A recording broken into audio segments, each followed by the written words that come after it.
Hello YouTube and welcome back to Assetto Corsa, and well, I'm really excited to review this mod. This is the Ferrari F2002, quite possibly the fastest F1 car of all time.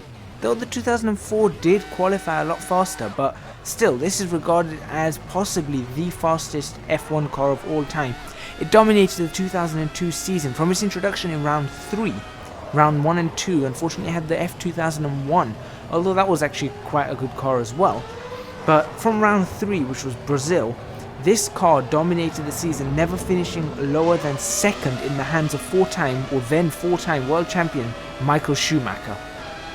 Designed by Rory Byrne and Ross Brawn primarily, this car won 15 out of the 19 races it took part in, and 14 out of the 15 in 2002, since it did actually take part at the start of the 2003 season as well, until the F2003 came out. The only race it lost to in the 2002 season was Monaco, interestingly enough, where Schumacher was obviously a master of, but they lost it to the McLaren of David Coulthard. However, that didn't stop Michael Schumacher taking only 11 races in the 2002 season before he sealed his 5th world championship, and that was very much in part of this car. This car is absolutely fantastic. Weighing only 600 kilograms, it churned out at the start of the season 820 bhp. By the end of the season it was up to 900. In game we've got it at 855, and that was at 17,500 rpm. It also produced 365 newton meters of torque at a much lower but still crazy 13,500 rpm. That meant that this car had a 0 to 60 time of 2.2 seconds, and that obviously was powered by a 90-degree 3-litre V10 naturally aspirated engine. Wasn't the best engine of the season, I have to admit, but still did pretty good. I think it was probably the second best engine, perhaps the third best engine of the season, behind the Mercedes, McLaren, and I think the BMW was the most powerful engine of that season. The car had a brand new the car had a brand new 7-speed semi-automatic titanium gearbox with a limited slip diff, and the way the car was designed, it had an extremely low center of gravity. You actually saw when Michael Schumacher and Rubens Barrichello were sitting in this car, it's very low down. You'll actually see this in the replay box, far lower than you see on the cars nowadays, and it's very rare to have a car where you're sitting that low down. Specially designed Bridgestone tyres as well for it, and it was made with a carbon fibre and honeycomb lattice composite. So a very light car. Like I said, only 600 kilos. That is incredible considering that the cars now are, going on 750 kilos or beyond. They're very heavy cars now, and they're a lot less powerful. So that's that. The mod info in itself, it's only a 77 meg download, which is pretty nice. And the modding team is a very well-known modding team. We've actually got Salamander Soldier as the 3D artist and texture manager. We've got Edward Schofield, or Burrito as some people know him, as on the physics, as well as Mr. Beam on physics. Ferrari 64 is on the sounds, while BTK 150, the JL Fan and Simon Tech are 2D artists.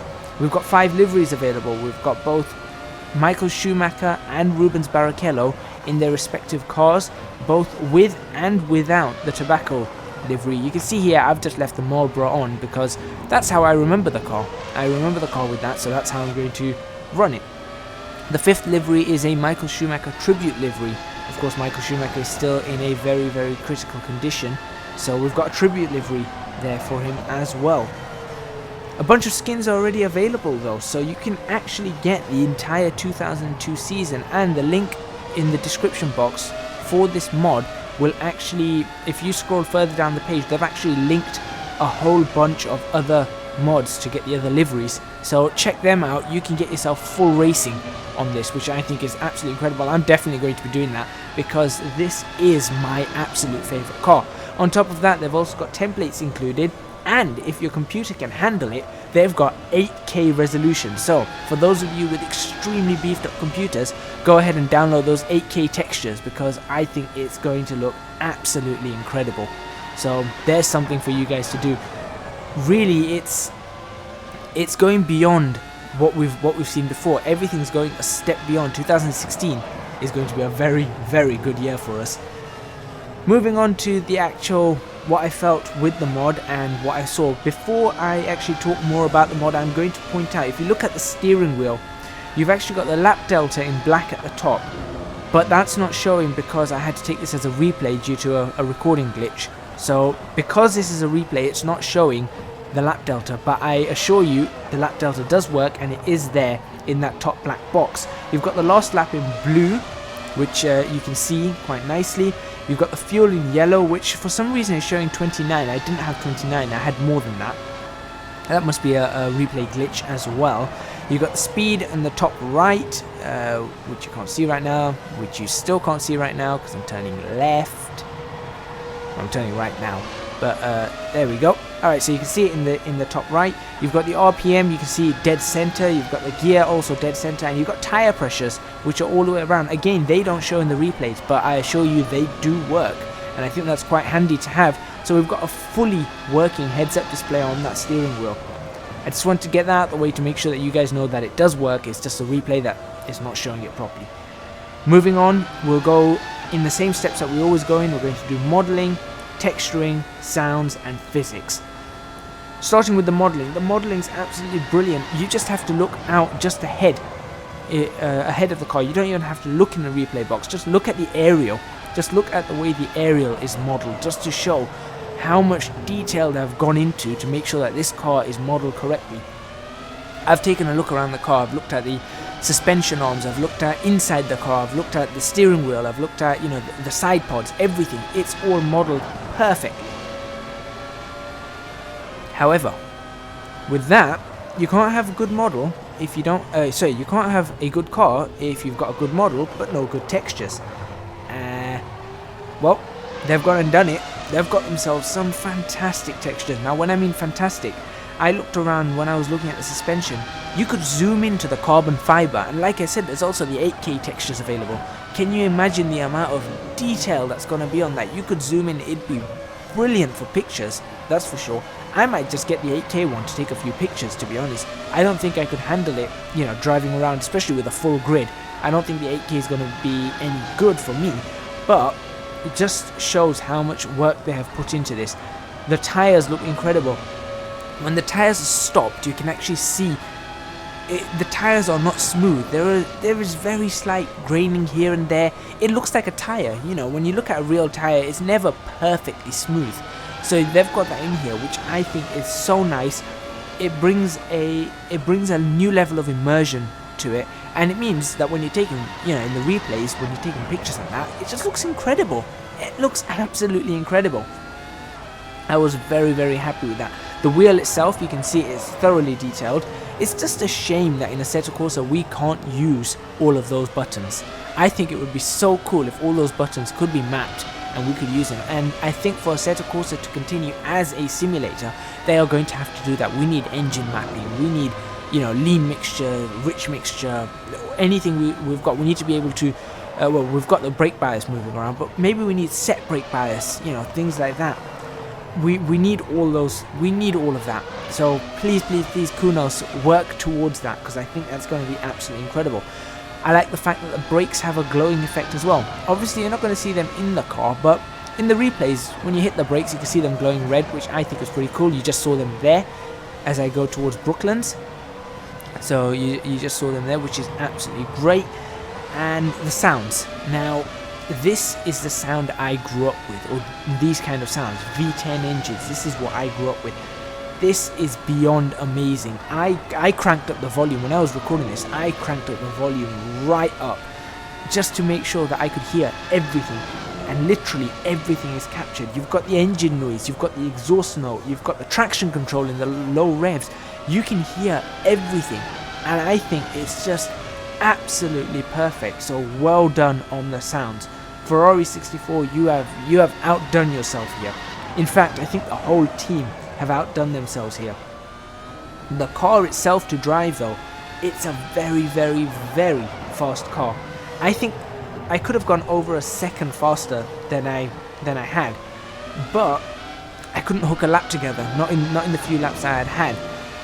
I think I could have gone a second faster, if not more. This car felt so nice to drive. It's not as stable as the F248. Of course, it's an earlier car, it's older. it felt very similar to the McLaren, I think it's the 1999 or 1998 McLaren that was revealed by Virtuoso Simulazione. It feels very similar to that, but it feels like it's got a bit more downforce. But it's also got a bit more understeer. Now I think maybe that might have been something to do with the traction control or something. I found it had a bit more understeer in the low speed corners. So obviously it wasn't too happy with Village and the Loop back there. It really wasn't too happy with that. But the brakes were a lot more sensitive than the 248. You'll notice I locked up the wheels a lot more. I tried to drive this car like the 248. I thought maybe it'd be okay, but it's not possible, and that kind of does show the evolution of Ferrari, and it does show how this car has been developed as a mod, that it's better in a way than the McLaren from 1998. You've got this car, but it's not as stable. It may be more fun, but it's not as stable as the 2006 car, which in turn is different to drive than the 2009 car. You know, the Williams FW31, which in turn is different to drive than the SF15T or the Mercedes W05, which obviously both of those I don't really like. So it really shows the amount of effort that they put in to these mods, and it shows for drivers. For example, we'll take Michael Schumacher here, who drove through 3 eras of Formula Racing. All these cars are changing all the time. There you go, I've spun it. All these cars are changing all the time. To be able to adapt to them and then still win races or still be competitive was really, really remarkable. The physics, very, very accurate.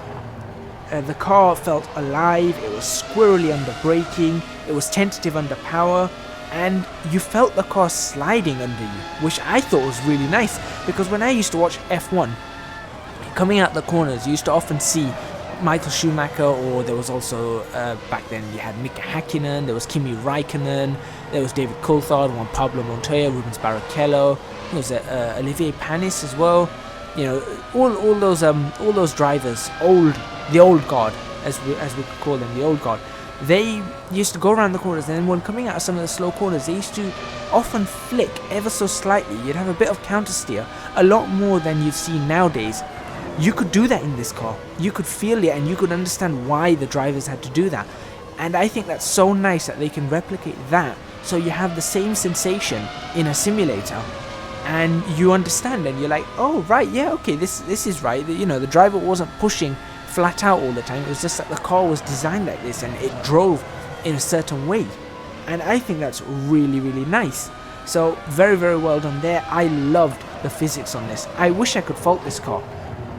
In fact, no, let's try and fault this car. I'm going to say that the Momo writing on the steering wheel there, it looks like it's 2 pixels out of place. It looks like maybe it's a couple of pixels too big. That's one fault with the car. Another fault with the car, the rain light, it doesn't flash. It just stays on steady. But then again, if that's what I'm faulting, is there really any proper fault with this car? I think most of the driving, the bad driving here is my fault. I just wasn't used to the car. Like I said, I kept trying to drive it like the 248. You couldn't, and I don't think I can fault this car. So with that, I have to give this car a 10 out of 10. If I want to be really, really, really stupidly picky and fault it for the Momo and the not flashing light, what am I going to give it? It's still going to be a 9.999 out of 10. So next to makes no difference. This is 10 out of 10. Fantastic car. I love the fact that this car is in Assetto Corsa now. I have been waiting for this car for a very long time, ever since it was first announced. So thank you guys for putting it in. Thank you to all the modders for all their hard work that they do with the mods, and well, I can't wait to see what comes out next from the modding groups. I'd really quite like to see the F2004, to be honest. That one I'm really looking forward to, because again, that was possibly the fastest car in F1. Alongside this, I think it would be pretty close between the two. Yeah, that's all I've got to say, really. So I'm going to let you enjoy the last few seconds. Probably going to go around, do maybe another half lap, so you guys can really enjoy the sounds of these cars. Thank you very much for watching. Please remember to hit the like button if you like this video. Subscribe to our channel for more videos on Assetto Corsa. Download links are in the description box below. Pick up this car, enjoy yourselves, and leave a comment in the comments box below letting me know how much you enjoyed yourselves. I'll see you guys next week.